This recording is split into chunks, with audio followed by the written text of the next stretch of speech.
Basically, all I really remember was there was a big explosion and hit the ground. Frank Castoroni says that was 4:30 in the morning. After the blast, flames ripped through the home on North Avenue in Massillon. A neighbor captured this intense cell phone video.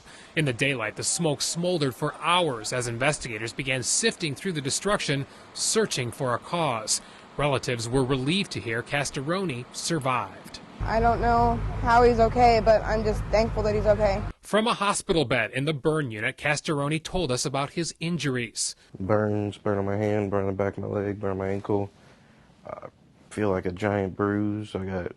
My ear's been bleeding nonstop. He says he was checking on his mother's house while she was visiting family in Harrison County. Castoroni says after he opened a back door, the explosion happened, startling neighbors, shaking homes, and melting the siding next door. I'm just glad no one was hurt. I'm glad I'm alive. Castoroni believes it was a natural gas explosion, but investigators are not yet prepared to discuss a cause.